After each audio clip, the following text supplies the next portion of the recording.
All right, folks. Mark here again, cooking books, bringing info. So, what we're going to discuss right now, the subject matter. Uh,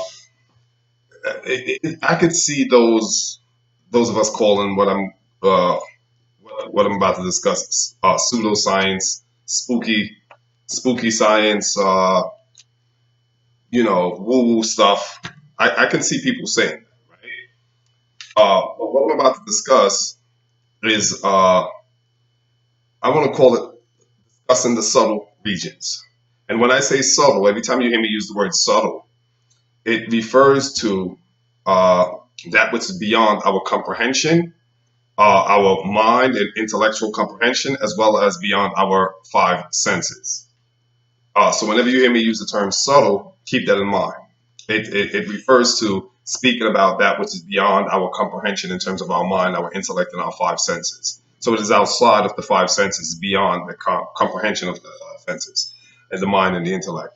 So what I'm going to be discussing again, I can see those of us calling it spooky science, pseudoscience, woo woo stuff, whatever, fanciful thinking, delusional or whatever. But here's what I want to say to those who would doubt what we're going to discuss, right? I'm going to assume this, and uh, let's see. This is not an assumption. I have never sat down in my own space, my own quarters, and counted out $2 million. I have never physically had $2 million in my possession and smelled it, tasted it, all my have my five senses interact with it. I've never had $2 million in my possession to physically, tangibly touch, feel, and count. Uh, and I'm going to assume if you're under the sound of my voice, you probably haven't either. And I think that's a safe assumption. I don't like to assume because you make an ass of yourself, but that's a safe assumption. That, if you're under the sound of my voice, you haven't sat in your own quarters somewhere and counted out $2 million in your own hands. Touch it, smell it, taste it, feel it, etc. However, that does not negate the fact that $2 million exists somewhere in a safe or in a bank, right? Just because it's not in your possession and you've never physically tangibly seen it or touched it does not negate the existence of that $2 million. And I'm using a very silly analogy to make a point here. It's a rudimentary analogy, very fundamental, very simple analogy to make a point. And the point is, uh, what we're going to discuss are things that are beyond the five senses, beyond, like I said, the comprehension, the intellect, the mind. But does not negate the existence of these things. No difference than you not counting $2 million in your own home or in your own quarters does not negate the existence of that $2 million. Just we can't see the air, but we breathe in that good prana, right? We breathe in that good prana, right? But we can't see it. We can't like touch it, but yet we can breathe it in. So just because we can't perceive something with our five senses or comprehend it with the intellect and the mind does not negate its existence. Disclaimer. Now let's dive in. The universe exists according to quantum physics. Niels Bohr, Einstein, and all these famous scientists, they all kind of agree that the universe exists as a cloud of probabilities superimposition, meaning they are as layered, right? The universe exists in layers of probabilities. And all these probabilities are superimposed, meaning they are layered one atop the other. And when you interact with a specific frequency or state, those all the other probabilities collapse into a single state. I'll say it again. The universe exists as a cloud of infinite probabilities. When the observer, you and I, interact with a particular state, all other probabilities collapse and we have that one particular state that we're interacting with, right? That can be a little confusing, but it's not. It's very simple. Uh, Watch the video again, read about it. But this is Niels Bohr, this is Einstein, this is Newtonian physics, this is, Max Planck, some of the great minds of our previous times, right? Uh, that's quantum mechanics. And it's interesting because studying spiritual principles, I've come across something extremely similar, right? I see the parallel, which is it's not scary. It's more so it's convincing. It's evident, right? Science says the universe exists as a states of probabilities, right? Several states of probabilities, right? Well, studying spiritual principles, in spiritual laws, I found out that the universe, the universe, we have what's called a subtle region. And I told you what I mean when I use the word subtle. You're going to hear the word subtle a lot.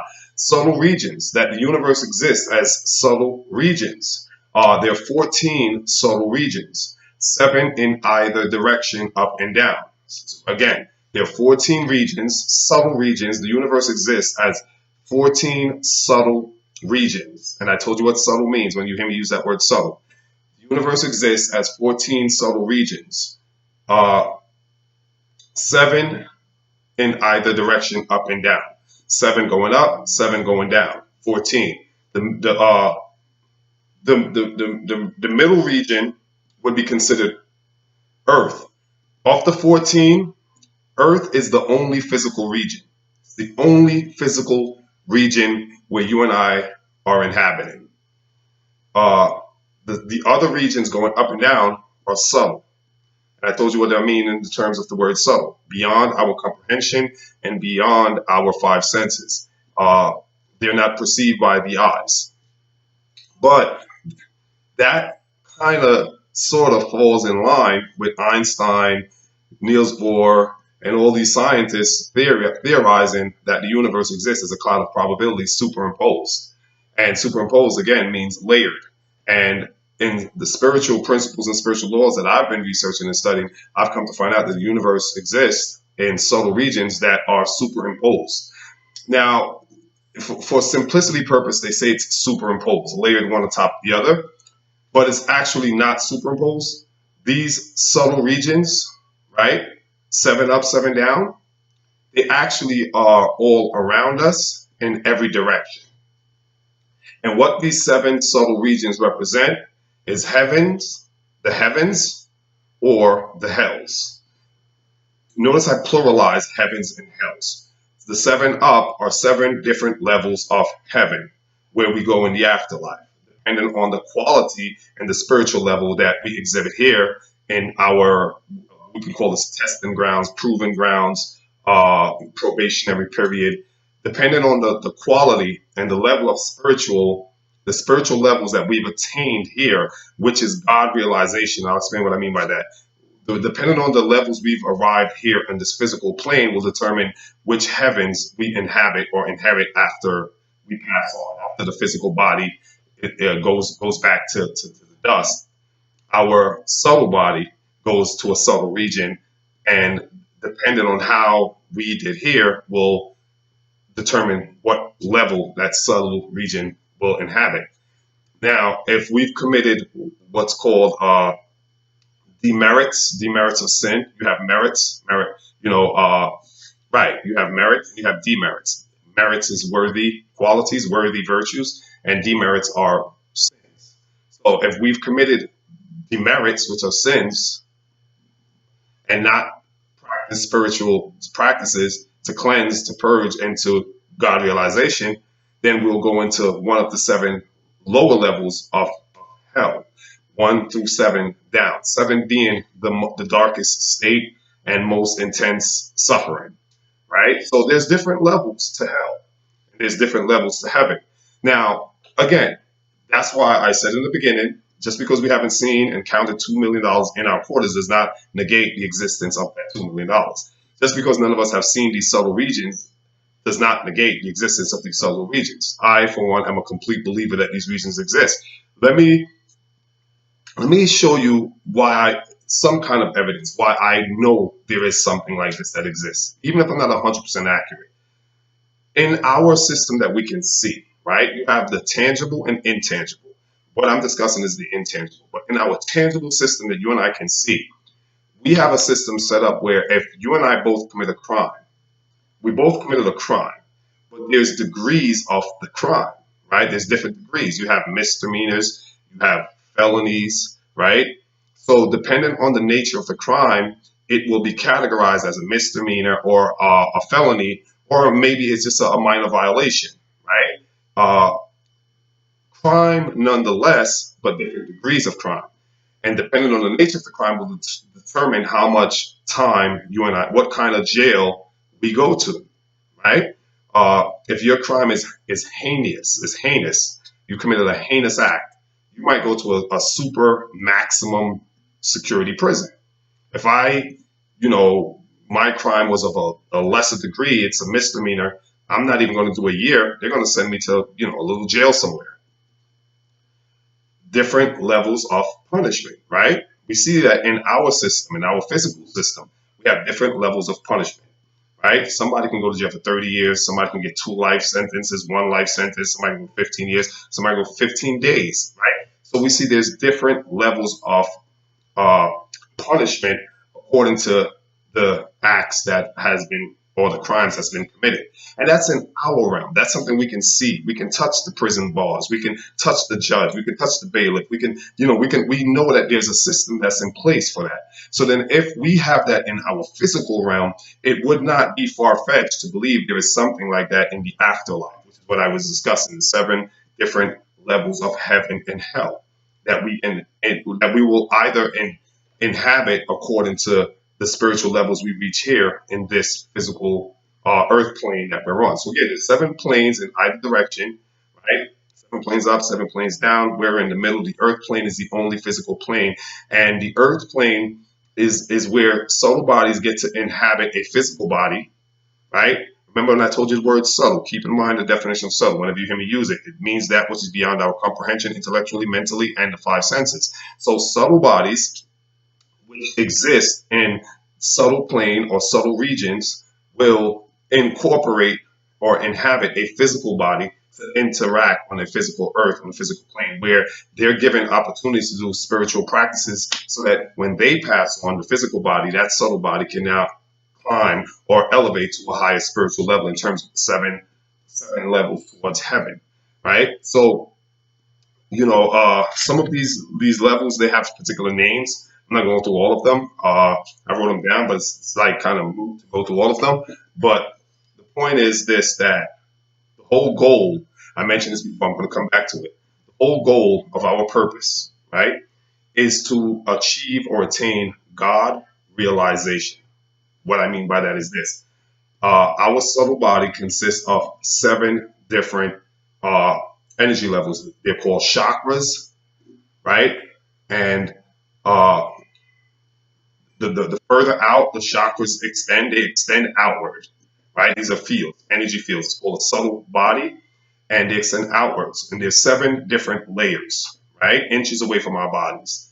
And depending on which layer we are in, that's the dominant vibration that you and I are in. That will determine the character of the person, will determine the personality of the person. Now, that vibration, that state that the person is in, depending on the levels, there's 7 different. See, there's the number 7. There's a correlation. 7 is a very special, powerful number in terms of numerology. Because here you have the number 7 different planes, subtle planes, subtle regions, and you have the 7 chakras. Then you have the 7 fields that emanate out of our bodies. And they're colors, right? They're represented by colors. And the dominant field that you and I are in, again, will determine your character, your personality, and how you govern and conduct yourself, right? And each color represents a frequency or a wave. And you have, what's interesting is in the subtle plane, there are vibratory frequencies as well. There's vibrational frequencies as well. We can call them thoughts. So in the subtle planes, heavenly, 7 up, 7 down, towards hell. Depending on the nature of the person and what state they're in terms of their 7 chakras, what energy level they're in, right? Because remember, you have positive and you have negative. So if they're in whatever energy state they're in, positive, negative is irrelevant. Whatever state they're in, it's going to correspond with thoughts or entities or energies from the subtle regions. Again, 7 up, 7 down.